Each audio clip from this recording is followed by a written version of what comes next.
Mr. Watkins, Chaz, I don't believe this is really what you want to do. I raised my eyebrows. And why, Doc? Well, I know it's natural to want revenge, but I also know it's a dangerous reaction that I guarantee will backfire on you. I slowly turned my head to the right to look at Amy, who had her head down and seemed to be trying her best to appear insignificant to the current discussion. After looking at her for a few moments, I looked back at Dr. Carnes and noticed her annoying attempt at a friendly smile that looked more like she was holding back a fart. I also noticed the lack of rings on her left hand. She was an attractive woman, closer to my age, but over the past few weeks, she had been testing my patience. Well, Doc, I yawned, I'm sure I don't know what you mean when you say this will work against me. I just can't imagine this as a possible outcome. Well, let's see. What Amy did was selfish and wrong. Revenge is also selfish and wrong, but it is also a purely malicious attack. Amy didn't attack you. Revenge would let Amy know that you are only interested in hurting her in return, which means you have no love or care for her or the marriage. I think the fact that you're here means you care. Sorry, Doc. You probably forgot. I filed for divorce, remember? I'm here because Old Faithful was there fighting this and demanding consultation, and the court roulette it. Yes, however, we must work together to restore trust, and this will of course be more difficult if she loses trust in you. What if she decides that your attempt to hurt her is more than she can handle and decides to walk away from the marriage? I smiled at her. That would seem terribly hypocritical to me. What do you think, Amy? If I had sex with any woman, or maybe 4 others, repeatedly, would you give up on our marriage? Mr. Watkins, the best revenge is to refuse to compromise your dignity or principles than to stoop to such a level and have an affair for revenge. Thank you, Doc, I understand you. But I didn't hear an answer to the question I asked my wife. Come on, Amy. Why don't you join the discussion? How do we fix our marriage if you refuse to answer the hard questions? If I went out and had sex with 4 women and did it multiple times with each one to even the score, would you consider us equal, or would you consider us to be finished? Amy grimaced. Mr. Watkins, Oh, for God's sake, Doc, call me Chaz. Chaz, this is counterproductive, and whether you decide to save your marriage or not, your self-esteem, self-respect, and happiness will remain with you. No one should be able to take that away from you. Don't descend into negative behavior that puts you on the same level as Amy's infidelity. Elevate yourself and focus on your greatest strength, yourself. Making yourself stronger, happier, and more confident is possibly the best revenge you could ever get, and the only chance we'll be able to identify the problems in your marriage that caused Amy to cheat on you in the first place. Treason, I said quietly. Sorry? Asked Dr. Carnes. Treason, Doc. Plural. She cheated on me several times, with several men. But now, if you don't mind, I'd like to change the topic of discussion a little. Dr. Carnes nodded. Amy was still trying to pretend this wasn't happening. Amy, I'll come back to my question later so you can take some time to think about your answer. I looked back at the good doctor. So, Doc, you just said that I need to rise to the occasion and stay positive and focused so we can figure out what caused Amy to cheat. We need to determine what is wrong in our marriage that has caused her to spread her legs for several other men more than once, right? That's right, Chaz. Once we identify these reasons, we can address them in a positive way and begin the process of healing and restoring your relationship. So you're saying that it's my fault that she's a slut? That kind of language is counterproductive, Chaz. And yes, to some extent, it's your fault. Women in happy, fulfilling relationships simply don't commit adultery. I gave her my best incredulous look, which she ignored. It takes 2 people for a marriage to be strong and for neither partner to go astray. If we can identify these problems, we can deal with them and have a better chance of ensuring loyalty, trust, and harmony. I was taken aback for a moment thinking about it and finally said quietly, I call it bullshit and shenanigans. Sorry? Asked the embarrassed doctor. I know what that word means, Chaz. I just don't understand why you think there's any shenanigans going on here. Yeah. First of all, my unfaithful wife, who claims to want to fix our marriage, a marriage she broke up, refuses to participate in this discussion. There are two people who are working on this marriage, but she is not one of them. And secondly, you think it appropriate to hold me responsible for her dissolute behavior. Mr. Watkins, shut up, Doc. This is my money, and I will have my say. If there were problems in our marriage, the appropriate response would be for my loving wife to tell me about them so we could work on them. Don't you agree? She nodded, looking a little embarrassed. So, if she decided to take a proactive, healthy approach and discuss with me her problems and desire to resolve these issues in our marriage, and I ignored her or refused to acknowledge the problems, then I would be guilty and responsible for my contribution to the continuation of the problems in our marriage. Of course, and if that was the case, then her reaction was to either accept it or not, and decide whether she wanted to leave the relationship or continue to try to make it work. She didn't. As far as I know, she was not unhappy. I'm no saint, but she never spoke to me about dissatisfaction with any aspect of our marriage that would justify her torpedoing the marriage. No, Doc. If she was unhappy or dissatisfied with our marriage, then her actions completely relieved me of that responsibility. She herself is to blame, and your attempts to shift the blame onto me are shenanigans, and I will not accept them. Chaz, if you can't accept your share of responsibility, I guarantee your marriage won't survive this.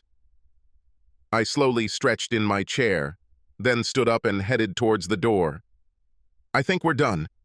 Dr. Carnes, if you would like to continue helping us, please leave me a message before your next session explaining why I should bother. Our life together up to this point was unremarkable and ordinary. Amy and I have been married for 20 years. We met in college our freshman year, but didn't start dating right away because we were both in relationships with others when we met. However, during our freshman year, we ran into each other at a party and discovered that neither of us were in a serious relationship, and we quickly began dating. After a few months of dating, I wanted to become exclusive, but Amy refused. I looked at her, thanked her for the past few months, and wished her a happy life. She was confused. Chaz, wait. What's happening? Are you saying that if I give up the exclusive relationship, then everything is over between us? Yes, Amy, that's right. I'm looking for a long-term partner, not a friend for sex with whom I have to share. If it's not you, then I want to be free and look for others to find what I'm looking for. But you can date others, Chaz.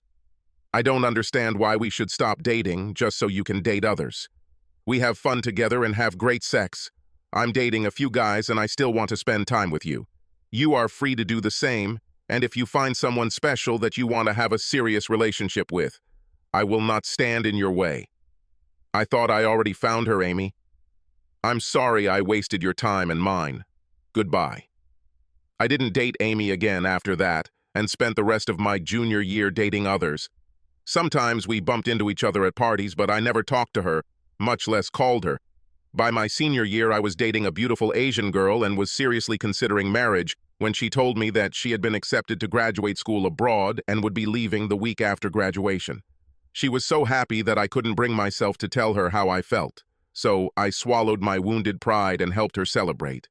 Gradually, I started to move away from her, but she didn't seem to notice, or, to be completely honest with myself, she didn't care. And a week after finishing school, she left. I still occasionally receive letters from her, but that's where the affair ended. After graduating from university, I got a job at a large software development firm and started my career. I was making great money, and after 2 years, I was offered to join the sales team.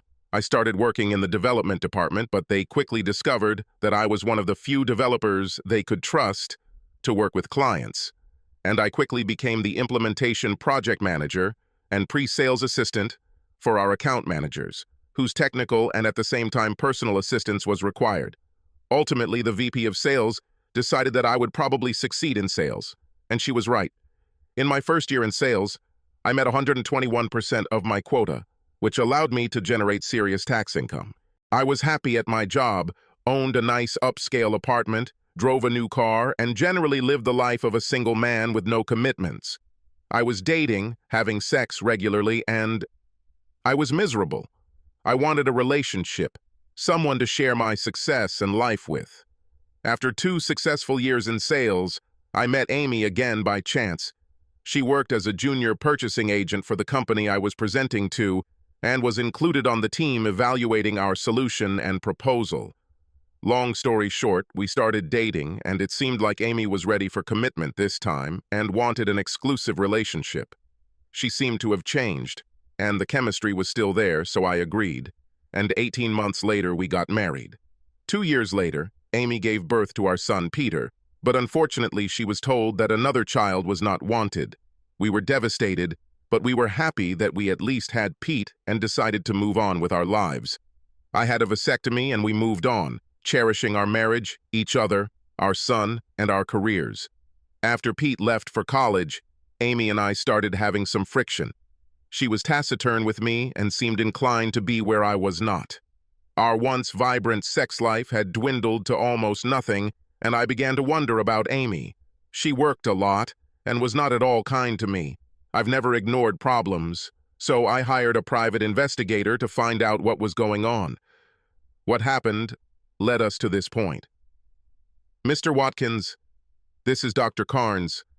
I think I understand your disappointment after our last session and want to assure you that I am ready to help you and Amy, and I truly do not hold you responsible for her decisions and actions. I believe that in yours there were bound to be cracks in the marriage, but I recognize that you are right when you say that. How many chose to handle this is our main concern. Please understand that I want you both to be stronger when this is all over. I want you to heal from the pain she has caused you, and for me to help you both cope with your new reality, whatever it is. Please don't give up on me, Amy, or your marriage. I sincerely hope that I'll see you tomorrow at our session.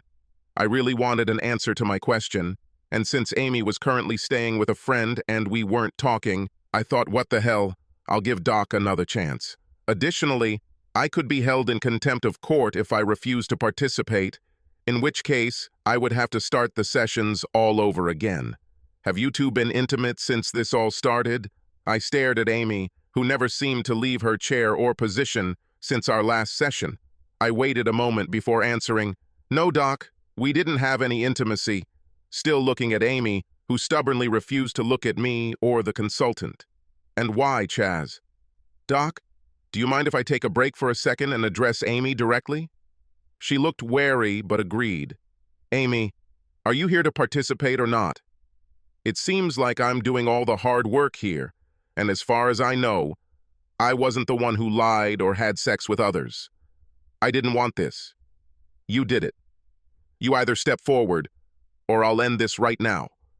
I mean, I'm sorry, I'll try to be more... Yes, I'll participate." "Okay, great. The doc wants to know why we're not having sex? Why don't you answer this question, and then I'll clarify everything you need." "Certainly. Sorry. Well, Chaz doesn't talk to me, and I'm staying with a friend at the moment, so we have no opportunity, much less closeness." Stand. "And?" I asked. And I wasn't tested for diseases." Stand. "And?" I asked again. "And well, Chaz says intimacy isn't something he's comfortable with at the moment." This is not exactly what I said, but it is, of course, less colorful. "Doc, do you have any idea how many times over the years I've had the opportunity to have extramarital sex?" "Oh no, how can I? But I can assume that you had more than enough opportunities. You are a very attractive, fit, successful man, so I can assume that there were plenty of such opportunities." I winked at her and she blushed slightly. "Damn right. And they continue to be. I have a problem here, Doc. You see, putting aside Amy's absolute dishonesty and selfishness and what it did to my love and attraction for her, I can't be intimate with her for 3 reasons. First, I never want to be perceived as agreeing with her behavior. If I had become intimate with her before we consummated our marriage, I would feel like I was accepting her infidelity, which I am not. Secondly, I refuse to put my health at risk. I have no idea what kind of infection is floating in her body right now." At this, I chuckled. Finally, I need to balance the scales. Until now, I have refused everyone who came, if you'll pardon the pun. I believed in the vow we made and respected and loved my wife enough that I didn't want to hurt her or jeopardize her health or our relationship. But now it looks like she took the opportunity to test 5 different guys and find out which one best. Perhaps she even had sex with each of them several times. At this point, for me to feel like the scales are balanced, I need to have the same opportunity to see what other women have to offer me. This isn't about revenge, Doc. It's just a happy byproduct. No, it's about equality, fairness, and balance. Wouldn't you say that these are important factors in fixing our marriage? Amy trembled, and Dr. Carnes considered her answer. 5? She whispered. I began to become impatient with this couple. Doc, how many more sessions has the court ordered us? She looked at me quickly, contemplating changing the subject. Well, let's see. The court ordered 4 more sessions, Chaz. Fine. Let me ask you, do you think we can fix anything enough for me to consider withdrawing my divorce petition within the next 4 sessions? Amy sighed. I turned to look at her. Amy, I'm going to be as honest with you as possible. The only hope, and let me be clear, I'm not saying I guarantee anything, but the only hope for me to give up the divorce is if I feel like the balance is back. Mr. Watkins, I thought I explained how devastating this would be. We have 4 sessions left, and I think... Thank you, Doc. I'm aware of your thoughts on this issue. Amy, I'll repeat my question from last week. If I feel like the only way for us to consider staying married is to tip the scales by having sex with 5 different women multiple times, what would you do? Will you feel that you can no longer stay married to me and allow the divorce to happen, or will you accept it? No answer, just sobs. After a few awkward moments, I tuned into Dr. Carnes. When we first came into this office a few sessions ago, Dr. Carnes, what did you think was most important for successful counseling? Honesty. You both need to be completely honest with me and each other if we want to get anywhere. And what do you think, Beverly? Was I honest with you? Her eyes widened a little at my calling her name. Yes, I can say that I feel like you were completely honest with me, Chaz. Thank you. And can you say you feel the same way about Old Faithful? She looked thoughtfully at Amy, who looked slightly less comfortable. Honestly, I don't think I can answer this question. Amy, you didn't talk very much during these sessions, and as I think about it, I have to wonder. Yes, me too. Would you be surprised to learn that Amy is still cheating on me with Beverly? That the friend she lives with is her new lover? Amy huddled in the chair and began to sob quietly. Dr. Carnes looked upset. What are the minimum requirements to complete the remaining sessions to the satisfaction of the court, Beverly? Beverly? Yes. Sorry. What? Well, yes. I can go to court at any time if I feel that there is no point in continuing the sessions, and what do you recommend, Bev? She, in an instant, carefully studied my face, and then a small, sincere smile began to spread across her face. Looking me straight in the eye, she replied, I will immediately inform the court that I recommend stopping the sessions and granting you a divorce. Amy began to shake and sob. Thank you, Bev. I extended my hand and asked, will you call me when our case is closed? I wish you were my first. Her eyes sparkled as Amy fainted.